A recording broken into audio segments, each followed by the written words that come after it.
أعوذ بالله من الشيطان الرجيم بسم الله الرحمن الرحيم وبه نستعين Esselamu Aleyküm ve Rahmetullahi ve Berekatuhu.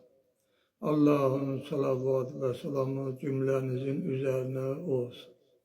Allah Teala gelen günlerinizi hayra mübeddel eylesin. İşlerinizi de ovand eylesin. İstəyirəm, əvvəldə bir-iki sözüm var, onları sizin nəzərinizə çatdırım. Demək istəyirəm ki, bəzi söhbətlərimə 280-300 adam baxıb, bəzilərinə isə 400-450. Demək istəyirəm ki, bəzi insanlar, bəzi söhbətlərimi dinləməyib. Mənim də söhbətlərim ardıcıllıqla söhbət olunur. İrəlidəki söhbətlərimi dinləməyən insanlar mənim səhifəmdə sağ tərəfdə olan balaca girdə şəklimə toxunsalar, səhifəm açılacaq və dinləmədikləri söhbətlərimi səhifəmdə axtarıb tapıb dinləsinlər. Bir də mənim bu söhbətlərim tamam olmağa ya 2 ya da 3 söhbət qalıb. Söhbəti tamam dinləyəndən sonra öz fikir və rəylərinizi və sualınız olsa suallarınızı mənə verə bilərsiniz. İndi isə Allahın izni ilə söhbətimizə başlayıram. Mən həqiqətən bir neçə gündür ki, Qabilin Habili qətlə yetirməsi haqqında fikirləşirəm. Çox vaxtı gecə yarı sakitlikdə ki, axı bu necə ola bilər, bir neçə yollarla bu məsələni həll etməyə çalışıram, amma həll edə bilmirəm. Həqiqətən öz-özümə deyirəm, görürsən bəzən alimlərin qarşılarına elə məsələlər çıxır ki, o məsələni ya həll edə bilmir, ya həll edə bilsə də gərək xalqı da inandıra bilə.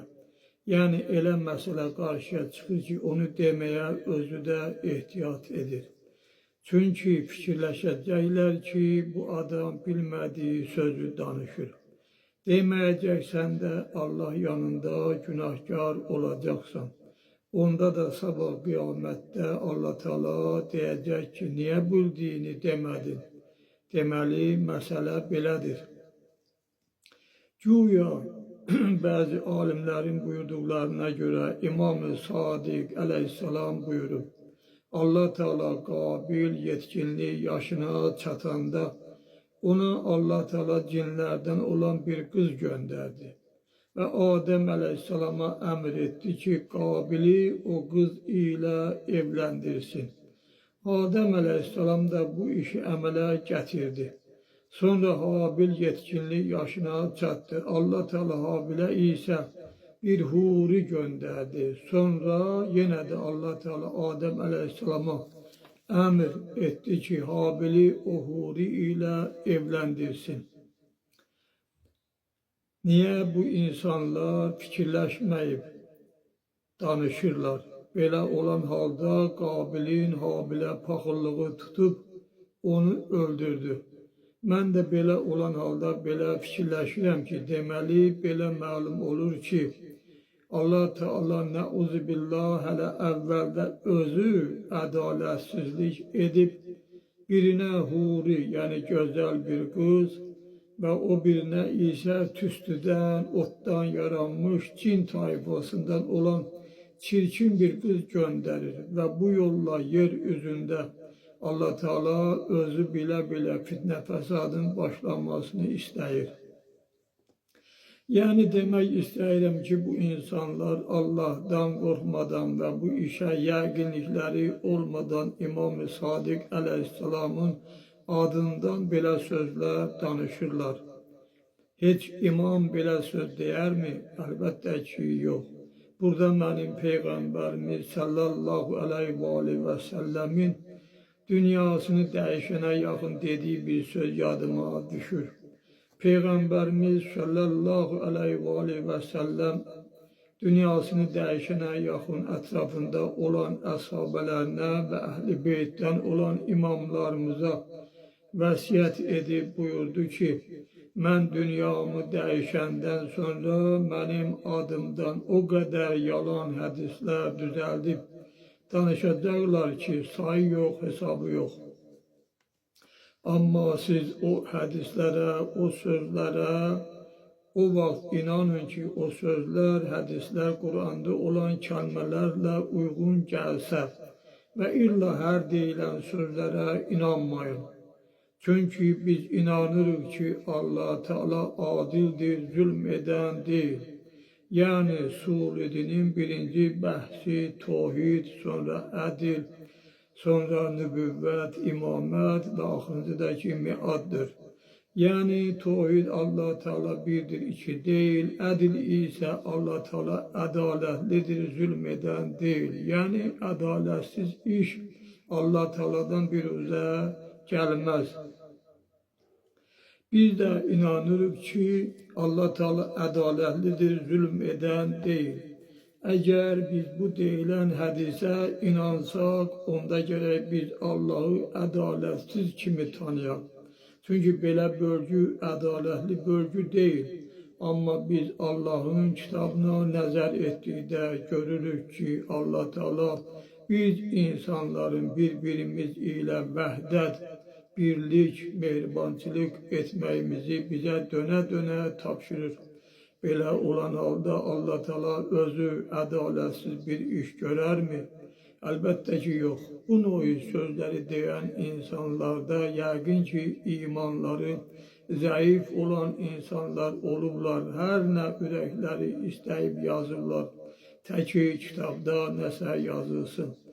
Nə Allah Teala bu növ bölgü bölməz, nə də İmam Əleyhisselam belə bir söz deməz. Çünki biz inanırıq ki, bizim Allahımız adildir, zülm edən deyil.